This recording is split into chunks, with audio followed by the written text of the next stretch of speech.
크신 아버지 하나님, 이 아버지, 시간도 아버지 앞에 나왔습니다. 아버지. 하나님께서 새날을 또 선물로 허락하시고 아멘. 오늘 하나님께서 사랑하시고 귀히 주시는 우리 김은성 목사님 통하여서 또 아버지. 말씀하여 주실 것을 기대합니다. 아멘. 저희들이 예수님 안에서 새로운 피조물로서 아멘. 하나님의 유업들을 이 땅에 잘 전하고 또 저희들이 살아내는 그런 귀한 시간 되도록 하나님의 시간을 친히 인도하여 주시고 또 성령께서 함께 하시니 감사와 찬양을 올려드립니다. 아멘.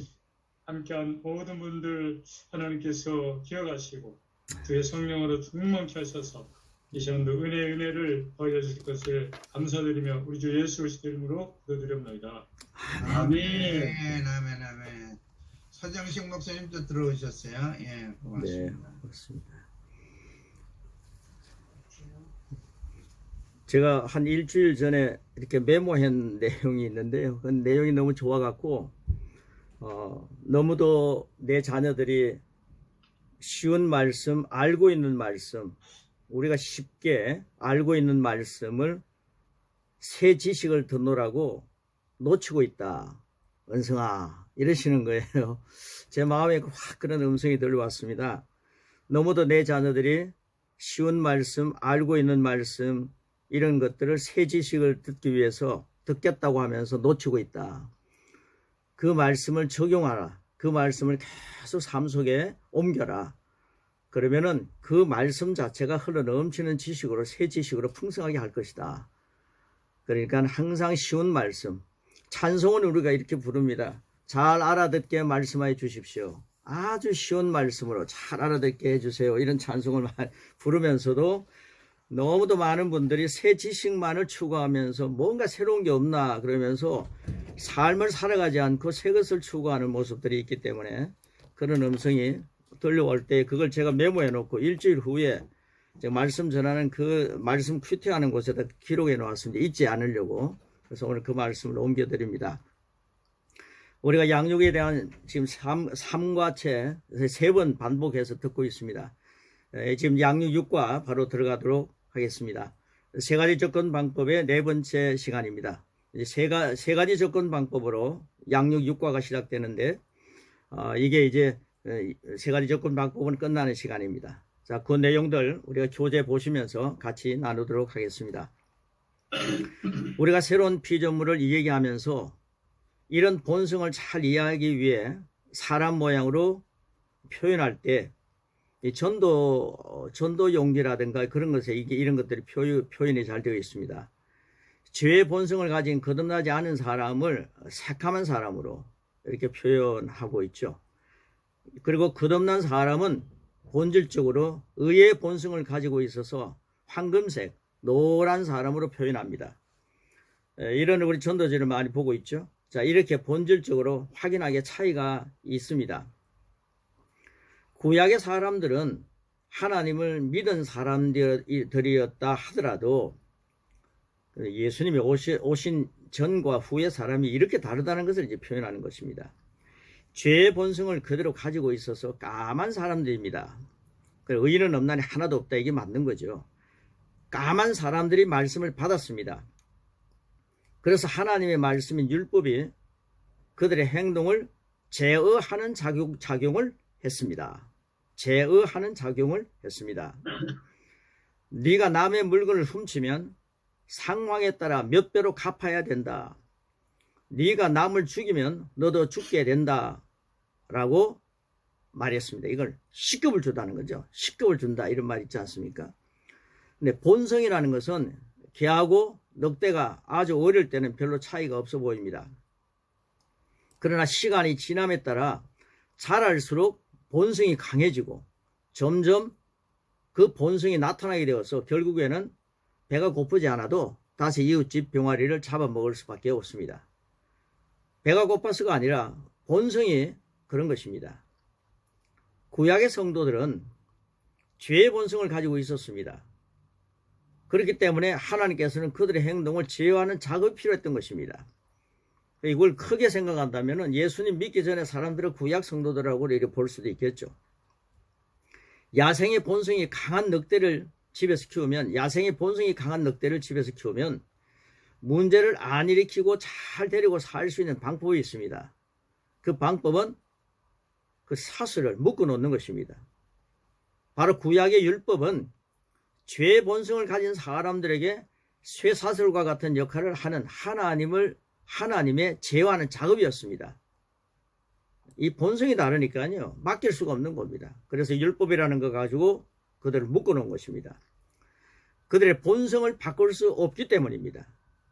그러나 신약에 오게 되면 우리는 거듭날 때, 예수님 믿음으로 거듭났습니다. 거듭날 때 의의 본성으로 다시 태어나서 본성이 달라졌기 때문에 이제는 사슬로 우리를 묶을 필요가 없습니다.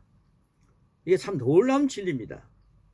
그 다음 보시면요, 우리는 안에 있는 의의 본성을 활성화해서 밖으로 나타내면 되는 것입니다. 본성은 성장할수록 점점 강하게 나타나므로 그리스도 예수 안에서 우리가 어떤 존재이며 무엇을 가지고 있고 무엇을 할 수 있는지를 말씀을 통해 보고 인식할 때 우리의 성장과 함께 점점 그런 행동이 나타나게 되는 것입니다. 그래서 우리는 죄에 대해 강조해서 말하지 않습니다. 새로운 피조물은요, 죄에 대해서 말을 강조하지는 않습니다. 그런데 해가지고 죄에 대해서 너무 무관하다, 회개를 왜 하지 않느냐, 회개 강조한 얘기 아닙니다. 죄를 강조하지 않는다, 이런 내용입니다. 죄를 지으면 안 됩니다. 맞습니다. 죄를 지으면 하나님께서 싫어하십니다. 다 아는 거죠. 그러면 되는 일이 없습니다. 죄 지으면 되는 일이 없습니다. 저주받습니다. 그러나 이런 얘기를 새로운 피조물에게는 하지 않는다는 겁니다. 그것은 그 말씀은 맞는 말입니다. 그런데 그렇게 해가지고 죄를 안 짓게 되는 것은 한계가 있기 때문입니다. 한계가 있기 때문입니다. 그것은 구약의 접근입니다. 죄를 지으면 안 됩니다. 죄를 지으면 하나님께 싫어하십니다. 그러면 되는 일 없습니다. 저주받습니다. 이게 이제 구약의 이제 접근 방법입니다. 그런데 신약에 오게 되면 우리는 그리스도인 안에 무엇이 있는지를 말하는 것입니다. 그리스도 안에 내가 무엇을 가지고 있느냐, 이걸 자꾸만 강조하다 보면요, 죄를 멀리하는, 자연스럽게 죄를 멀리하는 그런 놀라운 역사가, 의의 본성이 나타나는 거죠. 그런 일들이 일어나기 때문에 내가 그리스도 안에서 어떤 존재인가, 그런 것들을 강조한다는 말씀입니다. 자, 신약에 오게 되면 우리는 그리스도인 안에 무엇이 있는지를 말한다. 그래서 그리스도인 안에 있는 고백을 제가 12절 지난번에 쭉 했지 않습니까? 자, 그 다음 보시면요, 너는 의로운 본성을 가지고 있어. 죄가 너를 주관할 수 없어. 죄의 본성은 예수님의 십자가를 통해서 정리가 됐다는 거죠. 의의 본성이 내 안에 있잖아 라고 말하는 것입니다. 아, 내가 의의 본성을 가지고 있구나. 의의 본성이 내 체질이구나. 그러니까 죄된 생각이 딱 들어오면 의의 본성을 가지고 물리칠 수 있는 저항력이 생긴다는 거죠. 그러니까 이 의의 본성을 계속 고백하라는 것입니다. 그래서 제가 12조 고백을 말씀을 함께 나누었습니다. 그다음 그 밑에 보시면요, 이 표를 만들었습니다. 우리 같이 한번 표 3번 하겠습니다. 시작. 나는 의로운 본성을 가지고 있다. 죄가 나를 주관할 수 없다. 한 번 더 하겠습니다. 나는 의로운 본성을 가지고 있다. 나는 의로운 본성을 가지고 있다. 죄가 나를 주관할 수 없다. 예, 한 번만 더 하겠습니다. 나는 의로운 본성을 가지고 있다. 죄가 나를 주관할 수 없다. 예, 이것을 이제 그 새로운 피조물로 고백할 때 율법적으로 기능하는 방법과 십자가 완성으로 접근하는 방법과 새로운 피조물로 접근할 때에 새로운 피조물로 접근하는 분들이, 아, 내가 예수님 때문에, 예수님이 십자가에 달려 들어가실 때 내 죄를 다 해결해 놓으셨구나. 아, 내가 죄의 본성이 주님 안에서 해결됐구나. 내 의의 본성이 나의 실제구나. 주님 감사합니다. 성령님을 내가 모시고 있는 성전된 몸입니다. 그래서 이 말씀을 계속 적용하다 보면은 죄된 생각이 딱 떠오르면요, 예수님의 이름 명한다, 떠나가. 나는 의의 본성으로 사는 자야. 나는 성전된 몸이야. 그러면서 더 이겨내는 확률이 더 크더라는 거죠. 그래서 이제 이 말씀을 하면서 제가 남아공에 다녀온 얘기를 하는데, 제가 회개를 강조하지 않는다, 회개를 한번 이야기하지 말아야 한다, 이런 얘기 아닙니다. 절대 그게 아닙니다. 남궁에 가서 보니까요. 죄의 본성을 가지고 이제 우리가 죄된 생각을 하면서 하나님 있던 생각나는 죄 그리고 생각나지 않은 죄 다 용서해 주시옵소서. 난 죄인입니다. 이런 얘기를 하면서 매주마다 참여하는 그런 종류의 청년들을 보게 부류를 보게 되었고, 그 다음에 한쪽에서는 하나님, 나는 의인입니다. 나는 예수님 때문에 의인이 되었습니다. 나는 나의 본성이 달라졌습니다. 하나님, 그런데 죄된 생각이 떠오릅니다. 하나님의 생명은 죄를 지을 수 없고 나는 의의 본성을 가진 자야 하면서 죄를 물리치는 법을 가르쳐 주셔서 감사합니다. 저는 그 삶을 적용합니다. 그런데요, 참 놀라운 것은 죄의 본성에 의해서 늘 죄를 회개하고 하나님 용서해 주셔야 하는 분들은 사람들이 바라볼 때 굉장히 겸손하게 보이더라는 거죠. 그런데 의의 본성을 갖고 사는 사람들은 사람들이 보기에는 좀 그런 것 같은데도 그들이 나중에 교회 리더가 되고 더 놀라운 일을 하면서 점점 그리스도의 장성한 분량까지 성장해가는 모습이 더 빨라지더라는 겁니다. 그래서 그때 그 담임 목사님 크리스 목사라는 분이 이 의의 본성을 가지고 죄를 물리치는 그런 당당한 장성한 분량까지 자라가는 그런 청년들을 키워야 되겠다. 그래서 그렇게 역사를 하기 시작했는데 지금 청년들이 벌떼같이 일어나는 것을 제가 보았습니다. 오래전에 가서 보았는데 지금은 엄청난 역사들이 일어나고 있습니다. 그래서 죄에 대한 생각들이 또 오늘 회개해야죠. 그런데 내가 의의 본성을 강조할 필요가 있다. 내가 예수님 때문에 새로운 피조물이 됐구나. 이게 중요하기 때문에 여기에다가 강조점을 두는 겁니다. 그래서 비근한 예를 들어서 우리가 그 지폐를 볼 때에 가짜 지폐를 우리가 구별하는 방법이 거기 나오지 않습니까? 근데 가짜 지폐를 구별할 때에 진짜 지폐를 계속해서 몇 년 동안 공부하게 한다는 거죠. 근데 계속 진짜 지폐만 바라보게 되면은 가짜 지폐가 너무 빨리 보인답니다. 그런데 가짜 지폐가 뭐냐면 그걸 연구하다 보면은요, 또 가짜가 자꾸만 생각이 나기 때문에 진짜 지폐를 구별하기가 힘이 든다는 거죠. 그래서 진짜 지폐를 수개월 동안 보게 한다는 겁니다. 우리가 진리인 말씀을 계속 보는 거죠. 새로운 피조물이 어떤 존재인가. 계속 그것을 보고 혀의 열매입니다. 사느냐 죽으냐 하는 것이 혀의 열매다. 예수님께서도 네 말로 정죄함을 받고 내 말로 의롭다함을 받는다.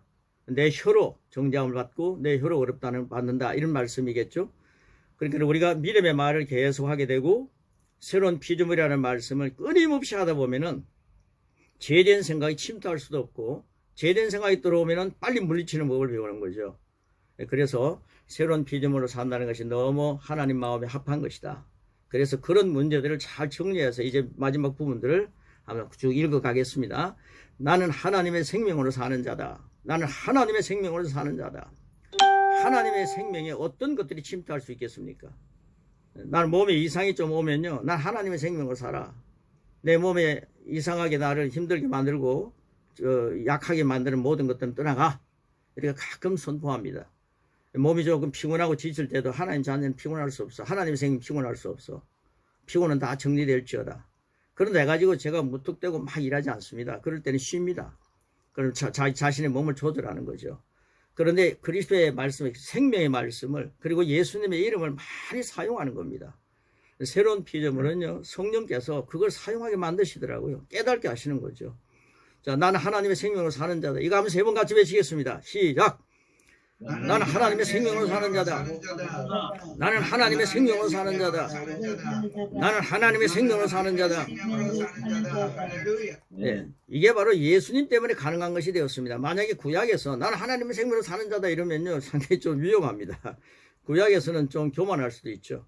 그럼 우리는 전적으로 예수님의 공로로 사는 우리 하나님의 자녀가 됐지 않습니까? 예수님 덕분에. 그러니까 나는 하나님의 생명으로 사는 자입니다. 이게 말씀대로 고백하는 것입니다. 절대 교만한 것이 아닙니다. 이게 겸손입니다. 말씀대로 사는 게 겸손입니다. 그 다음에 보겠습니다. 성경에서 보는 먼 그림이 나 이게 안 되고 있다고 해서 저건 아니다 라고 생각하는 것은 바른 접근이 아닙니다. 이제는 성경 말씀이 그렇다라고 하면 비록 내가 안 되어도 하나님 말씀은 옳고 진리이므로 그것이 옳다고 바라고는 일을 계속하면서 선포해야 합니다. 난 예수님이 나보다 더 큰 일을 한다 그러면 아이고 주님 어떻게 예수님보다 큰 일을 할 수 있습니까? 이게 겸손한 것처럼 들리지만 이건 말씀대로가 아닙니다. 예수님께서 너는 나보다 더 큰 일을 할 수 있다라고 하면 아멘. 저는 그렇게 할 수 있습니다. 왜 그렇습니까? 성령님이 내 안에 계시기 때문에, 주님이 나와 함께 계시기 때문에 내가 하는 일 아니라 그분과 동력하니까 되는 거죠. 그래서 그렇게 말씀하는 것이 바로 우리의 겸손한 말씀대로 선포하는 자의 모습입니다.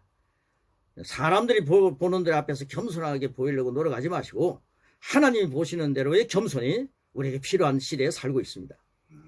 그렇게 우리가 배운 대로 삶에 적용할 때, 배운 대로 적용할 때 이 모든 과정 가운데 성령님의 역사가 있습니다. 우리는 늘 성령의 역사를 기대할 수 있습니다. 어느 날 갑자기 선견, 즉 저 멀리 보이던 그림이 아하! 내가 이런 자였구나. 아, 내가 하나님 안에 이런 자였구나 하고 깨닫게 되면 통찰력으로 옵니다. 통찰력으로 옵니다. 그것은 성령님이 역사하신 것입니다. 그런데 그 성령님은 우리 안에 있는 말씀을 사용하십니다. 말씀이 없으면 우리는 인격체이기 때문에 성령님도 인격 아닙니까? 말씀이 없으면 그분은 그런 역사를 하실 수가 없습니다. 성령님께서 우리 안에 있는 말씀을 사용하시려고 하는데 전부 우리 안에 있는 말씀이 지금까지 배웠던 율법적인 말씀만 가득 들어있다면 그분은 그런 말씀을 사용하실 수가 없습니다. 시대가 어떤 시대입니까? 비유로 말씀드리듯이 우리 성령님은 마치 아주 유능한 요리사와 같습니다. 요리사 중에서 최고의 요리사로 어떤 음식이든 만들 수 있고 최고의 음식을 만들어낼 수 있는 그런 유능한 요리사라 하더라도 만일 합당한 재료가 없다면 좋은 음식을 만들 수 없을 것입니다. 성령님은 우주 만물을 창조하신 하나님의 능력으로 우리 안에서 능력입니다. 능력으로 우리 안에서 우리를 돕고 인도하고 계십니다. 이걸 자신 있게 얘기할 수 있는 것은요, 다 잘 아시는 쉬운 말씀이죠. 근데 성령으로 말미암지 않고서는 예수님을 주라고 할 수 없기 때문에 저는 예수님이 정말 저의 주님이시거든요. 그러니까 제가 예수님이 주님이신다 그럴 때 제 안에 성령님 계신 것이 확인되지 않습니까? 성령으로 말미암아 예수님이 주님이라고 믿어지기 때문에 우리 안에는 성령님이 계신데 우리는 너무 성령님이 계신다는 것을 잘 모르고 외부에서 오시는 성령님이 임하소서 오늘도 역사에 주옵소서 성령님의 이 집회 가운데 임하여 주시옵소서 그러는데 내 안에 계신 성령님을 좀 무시할 때도 많고요. 그리고 내 안에 성령님을 소멸시킬 때도 많더라고요. 그래서 성령님은 어떤 한계, 시간, 공간 어떤 한계에 계신 것이 아니지 않습니까? 초월해서 계시지 않습니까? 어디든지 계십니다. 그래서 성령님이 임하소서 이런 것도 저는 이해를 합니다. 성령님 충만케 지금 역사해 주셔서 그런 거 저는 사랑합니다. 그런 단어도 좋아합니다. 근데 중요한 것은 내 안에 계신 어마어마한 성령님을 먼저 사랑하고 시인하자는 거죠.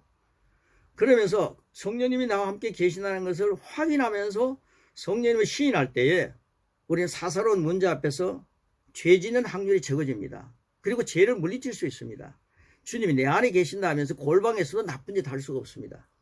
그걸 계속 훈련 기간 동안에 주님이 당신 안에 계십니다. 성령님이 당신 안에 계십니다. 성령으로 말미암아 당신이 주님을 주님이라고 고백하기 때문에 당신 안에는 어마어마한 능력의 성령님이 계십니다. 당신은 보통 사람이 아닙니다. 이런 것들을 이제 강조하는 거죠. 그래서 성령님, 내 안에 계신 성령님은 내 안에 하나님의 말씀으로 그리스도의 말씀으로 충만할 때에 그 재료를 사용하신다는 의미를 여기 말씀하고 있습니다. 자, 밑에 보시면요. 이런 말씀을 통해 우리가 어떻게 사는 것이 합당한 것인지 바라고 소망할 때 우리 안에 계신 성령님의 역사로 통찰력이 주어지고 합당한 지시에 순종할 때 우리의 삶의 각 분야는 하나님께서 그리스도 안에서 예배하신 영광스러운 삶의 모습으로 나타나 영광에서 영광으로 능력에서 능력으로 전진할 것입니다. 네. 그래서요 정말 성령님은 우주 만물을 창조하신 하나님의 능력이니까 우리 안에서 우리를 돕고 인도하고 계신다.